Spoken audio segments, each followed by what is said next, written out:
Assalamualaikum warahmatullahi wabarakatuh.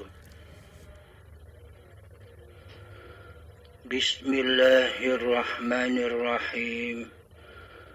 Ashhadu an la ilaha illallah wa ashhadu anna Muhammadar Rasulullah. Allahumma salli ala sayyidina Muhammad wa ala ali sayyidina Muhammad. Rabbi shrah li sadri wa yassir li amri wahlul 'uqdatam min lisani yafqahu qawli. Amin. Bismillahirrahmanirrahim. Malam ini kita akan mengkaji tentang baiat. Baiat itu adalah janji kepada Allah agar selalu hati berbakti dan mengabdi kepada Allah Tuhan pencipta diri kita semua.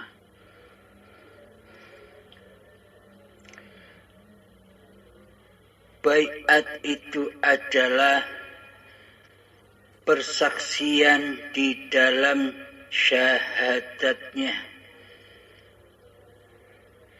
Sebelum menginjak babakan baiat, maka mari kita kenali dulu, kita makrifati dulu siapakah diri ini, siapakah diri manusia kita ini. Diri manusia kita ini hanyalah ciptaan Allah, hanyalah dituhani Allah, hanyalah dihidupi Allah, hanyalah diwujudkan Allah, hanyalah dikuasakan Allah sejak dari tanah hingga sampai menjadi tanah lagi. Jadi semua pergelaran yang selama ini kita menganggap kita yang bisa bergelar sendiri. Jadi kehidupan yang selama ini yang kita menyangka adalah hidup diri manusia kita sendiri. Semuanya adalah hayatullah, hidupnya Allah. Uripe Allah, hayatullah. Karena selama ini kita belum menyadari, kita belum memahami, kita belum bermakrifat kepada diri sejati manusia kita sendiri, maka kita tak bisa mengenali hayatullah. Selama kita tidak mengenali Allah, siapakah Allah itu, maka selamanya kita takkan pernah bisa mengabdi kepada Allah. Meskipun badan-badan kita ini sholat, meskipun badan-badan kita ini berpuasa, meskipun badan-badan kita ini berzakat, meskipun badan-badan kita ini pergi haji ke Mekah, ataupun melakukan ibadah-ibadah yang lain, tanpa kita mengenal Allah, tanpa kita bermakrifat kepada Allah, maka seluruhnya tidaklah berguna di sisi Allah. Karena sebelum kita mengenal Allah. Karena bila kita tidak mengenal Allah, bagaimana mungkin kita bisa menyembah Allah? Di dalam sholat dan ibadah, bahkan di dalam puasa kita selama ini, kita tak pernah berjumpa kepada siapakah kita mengabdi. Di dalam seluruh ibadah, di dalam sholat, di dalam puasa, tujuan dilakukan ibadah itu kan tujuannya untuk hanya mengabdi kepada Allah.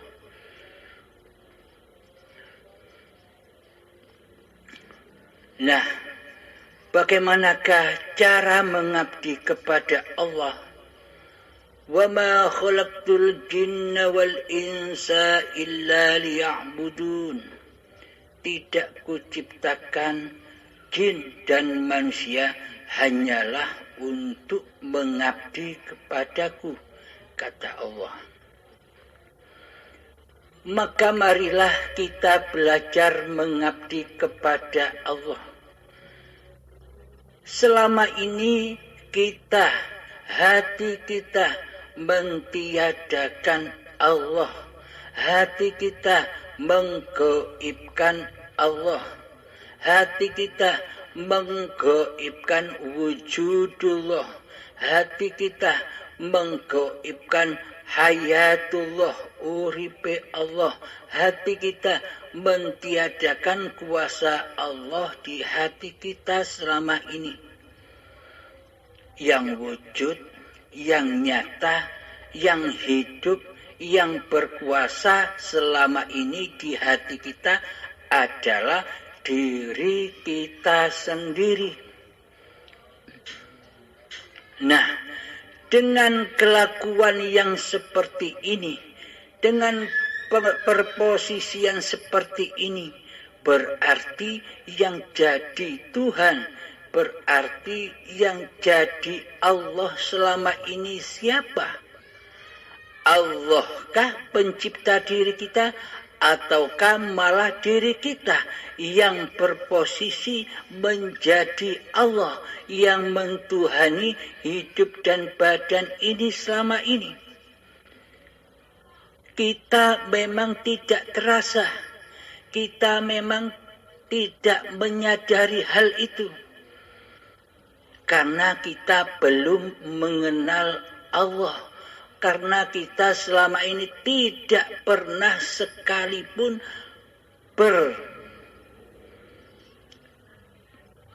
beribadah atau menyembah dan mengabdi kepada Allah selama ini. Malah kita menyembah dan mengabdi kepada hawa nafsu kita sendiri selama ini. Coba perhatikan di dalam sholat dan seluruh ibadah-ibadah yang kita lakukan selama ini. Sejak detik akil balik hingga setua ini, marilah kita cek and recheck apa yang sudah kita lakukan di dalam seluruh peribadatan kita. Apakah benar kita sudah berjumpa Allah? Apakah masih belum? Tujuan ibadah, tujuan sholat, tujuan puasa adalah mengabdi kepada Allah. Dengan makna lain, tujuan seluruh ibadah itu agar kita berjumpa, bertemu dengan Allah di dalamnya. Mana mungkin kita bisa berjumpa Allah di dalam ibadah dan sholat kita, sementara kita belum mengenal siapa Allah. Maka dari itu hancurlah seluruh ibadah dan sholat itu tanpa kita bertemu dengan Allah. Karena semua ibadah dan sholat yang kita lakukan semuanya terbakar di dalam hawa nafsu kita sendiri. Yakni selama hati kita berpraktek linafsi, ini ibadahku hamba, ini sholatku hamba, ini puasaku hamba, ini ibadah-ibadahku hamba, ini tadarusanku hamba. Seluruhnya diakui bahwa yang berkuasa melakukan semua itu adalah hambanya. Inilah yang dimaksud an-nar. Inilah yang dimaksud jahanam di sisi Allah. Maka seluruh ibadah dan sholat itu sudah terbakar habis di dalam jahanam. Karena kita selama ini tidak berhasil melewati wat siratal mustaqim, yakni jalan menuju Allah di dalam seluruh ibadah dan sholat kita. Sehingga sholat dan ibadah-ibadah kita jatuh ke lembah neraka, jatuh ke lembah an-nar, jatuh ke lembah jahanam, tidak sampai kepada Tuhannya.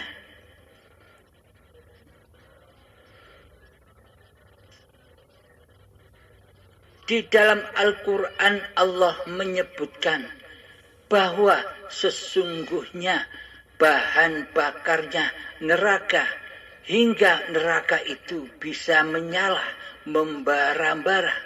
Tentunya harus ada bahan bakarnya, yakni bahan bakarnya adalah badan-badan manusia dan hati yang keras, melebihi kerasnya batu.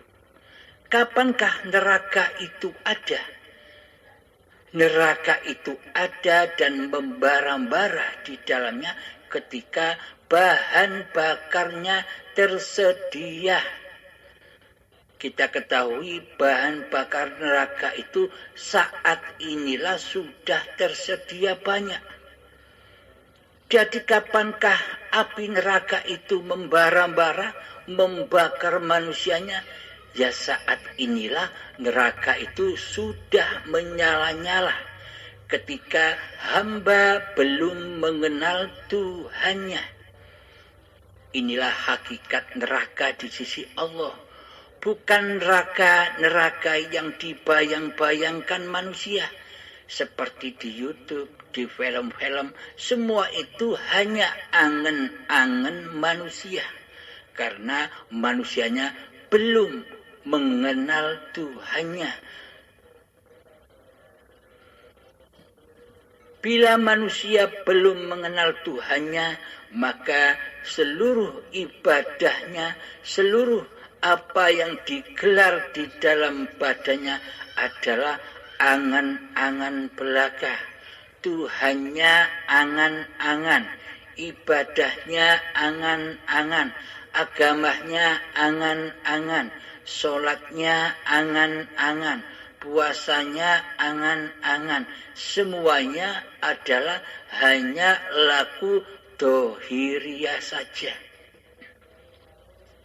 Sedangkan hati masih ingkar kepada Allah. Sedangkan hati masih mensekutukan Allah dengan diri kita. Mensekutukan wujudnya Allah dengan wujud manusia kita. Mensekutukan hidupnya Allah dengan hidup manusia kita. Mensekutukan kuasa Allah dengan kuasa diri manusia kita. Mensekutukan kehendak Allah, daya upaya Allah, ikhtiar Allah dengan kehendak, daya upaya, ikhtiar diri manusia kita sendiri selama ini. Seolah-olah manusialah yang menduduki kursi singgah sananya Allah di hatinya selama ini. Sehingga Allahnya gaib, sehingga Allahnya tiada. Yang ada di hatinya adalah diri manusianya sendiri. Inilah manusia yang ingkar akan Allah yang menciptakan dirinya. Maka dari itu, mari kita ma'rifati dahulu sebelum berbaiat bersama. Siapakah diri manusia kita ini? Diri manusia kita ini adalah bersifat Adam, yakni tiada, gaib. Sebenarnya dan sesungguhnya diri manusia ini adalah tiada, gaib. Yang wujud hanya Allah.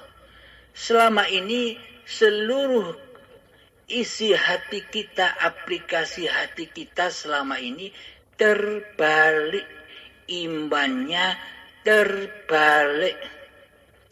Sesungguhnya Allah lah yang wujud di hati, malah manusianya yang wujud di hati. Sedang Allah diadamkan, ditiadakan. Sedang Allah digaibkan. Seolah-olah Allah itu kita taruh, kita posisikan di sifat muhalnya Allah sendiri. Selama ini di hati kita. Coba renungkan, coba hayati. Benarkah apa yang dipaparkan ini? Jika di hati kita sudah meyakini kesalahan seluruh kezaliman kita kepada Allah selama ini yang tidak mentuhankan Allah, malah mentiadakan Allah di hati kita, marilah kita bertaubat bersama. Bertaubat itu dengan baiat. Meskipun kita mengucapkan kalimat istighfar 1.000.000 kali setiap hari, namun kita masih merasa diri manusia kita yang mampu membaca istighfar 1.000.000 kali sehari. Apa bedanya? Tidak ada manfaatnya. Marilah kita berbaiat bersama. Nyatakanlah bahwa sesungguhnya wujud diri manusia kita di hati kita ini tidak ada, gaib, ora ono. Jadi dibalik, dulu Allahnya yang tidak ada, dulu Allahnya yang Adam di hati kita, dulu Allahnya yang tidak wujud di hati kita. Dibalik sekarang, dulu yang wujudkan diri kita manusia, yang hidup diri kita manusia, yang kuasa diri manusia kita. Sedang Allah selama ini kita tiadakan, kita gaibkan. Nah, dengan ini mari dibalik, keimanan kita itu dibalik. Dibalik di hati kita, nyatakanlah bahwa hidup ini Allah, wujud ini Allah di hati kita. Ini babakan hati, simpanlah di hati. Karena Allah itu hanya memandang hati, tidak memandang ilmu dan amal secara badaniah kita. Allah hanya memandang hati. Di hati itu yang dituhankan Allah ataukah diri manusianya? Yang wujud menjadi Tuhan, yang mentuhani seluruh gerak aktivitasnya badan. Bila di dalam hati kita masih wujud diri manusianya, masih hidup diri manusianya, maka apapun yang kita kerjakan itu adalah kebatilan di sisi Allah. Meskipun kelihatannya kita beribadah, meskipun kelihatannya kita sholat, meskipun kelihatannya kita berpuasa, meskipun kelihatannya kita bertadarus, tapi di dalam hati kita masih merasa wujud diri manusianya yang merasa berkuasa atas segala ibadah-ibadah yang dilakukannya. Inilah kebatilan di sisi Allah. Meskipun di sisi manusia kelihatannya inilah ketaatan, inilah menyembah versi di sisi manusia. Coba kita baca doa iftitah. Bismillahirrahmanirrahim. Inna salati wa nusuki wa mahyaya wa mamati lillahi rabbil alamin.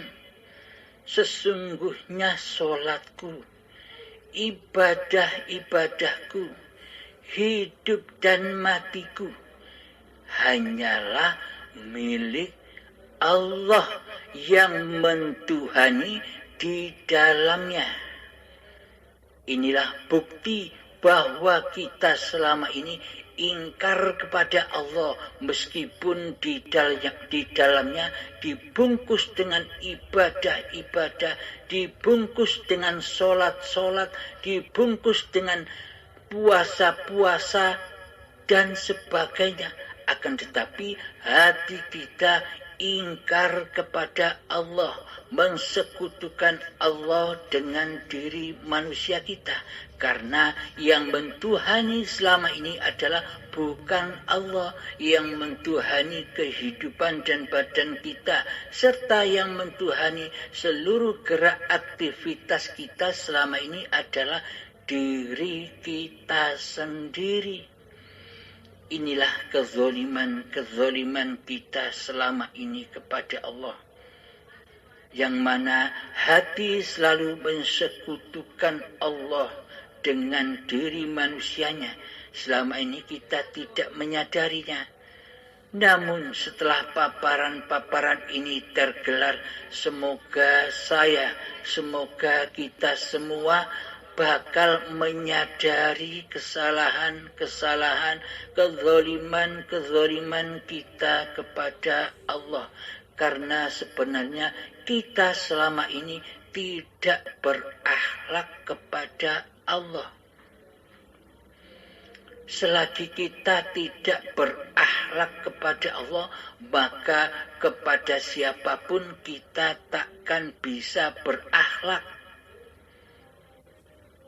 Namun ketika hati kita sudah berakhlak kepada Allah, maka seluruh apa yang diperbuat kepada manusia lain pasti berakhlak di sisi Allah. Karena bila kita berakhlak kepada Allah, maka seluruh af'al yang terjadi pada badan ini sudah menjadi syariatullah, sudah menjadi af'alullah. Maka apapun yang terjadi karena af'alnya Allah, itulah yang dimaksud amal soleh. Amal yang pasti langsung diterima oleh Allah. Bagaimana tidak diterima oleh Allah secara langsung? Sedang di dalam af'al badan ini, af'alnya Allah sendiri. Beda ketika kita masih mentuhani seluruh hidup dan badan ini, bahkan seluruh amal ibadah dan sholat yang kita lakukan selama ini. Maka sesungguhnya semuanya ditolak oleh Allah. Karena yang terjadi di dalamnya bukan amal yang soleh, yakni amal yang mensekutukan Allah dengan diri manusianya.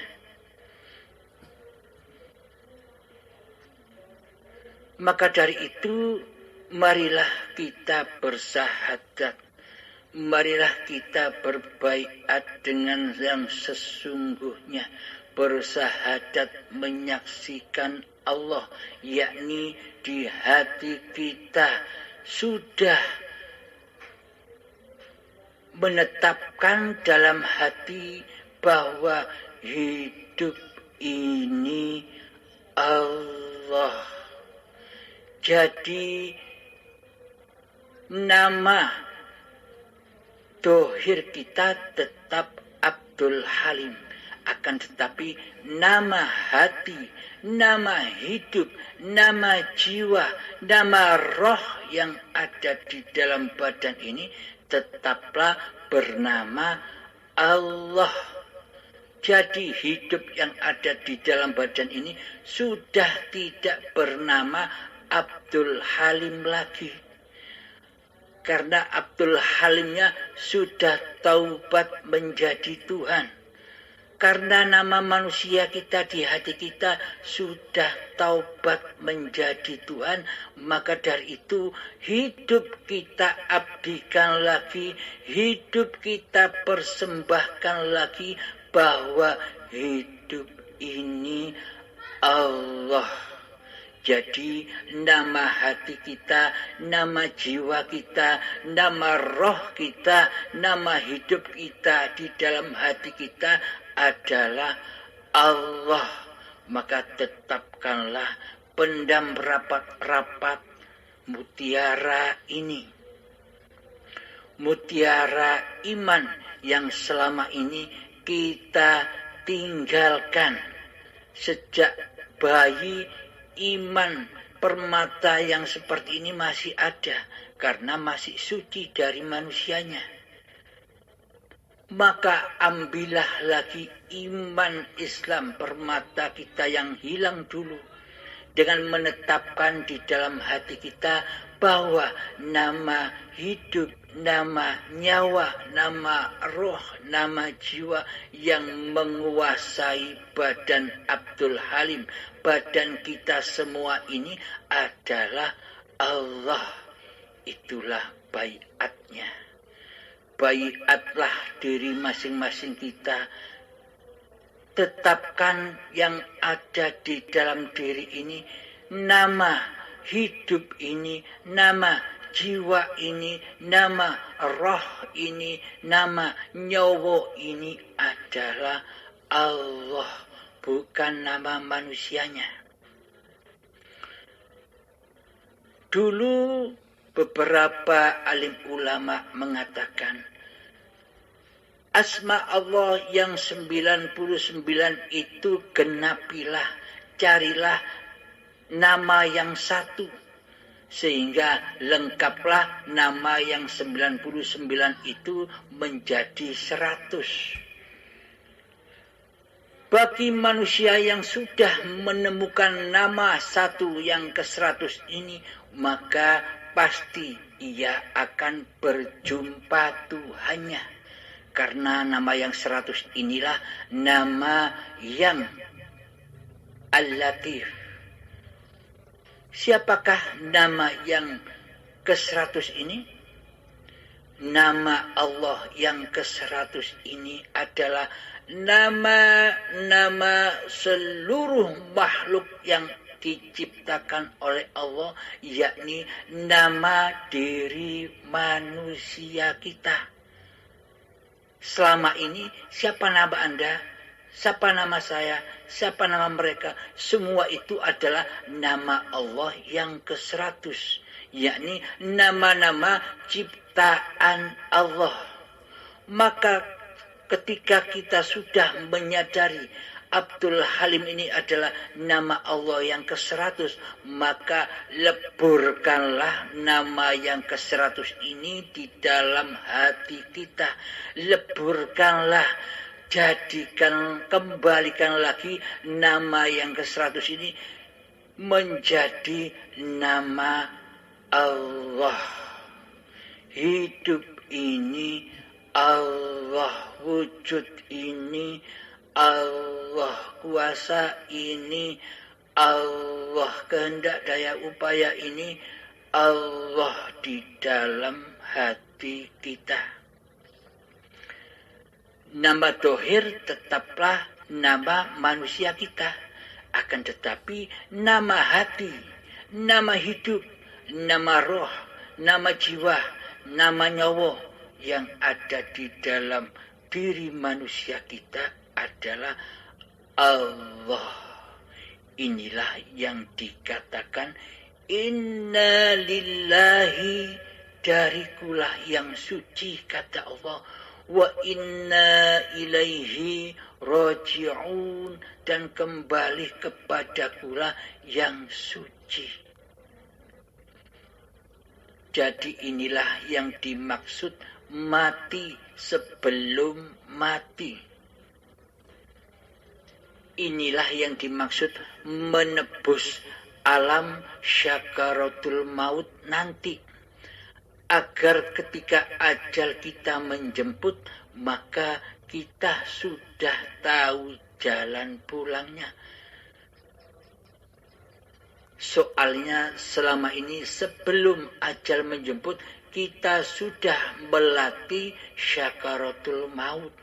Yakni melatih melepaskan keakuan diri kita, belajar melepaskan kewujudan manusia kita, belajar melepaskan seluruh sholat dan ibadah kita, melepaskan seluruh kuasa kehendak daya upaya dan ikhtiar manusia kita menjadi lillahi ta'ala, menjadi milik Allah. Seluruh syariat-syariat yang terjadi pada setiap badan-badan kita, yakni disyariatkan oleh hayatullah, bukan hidupnya manusia.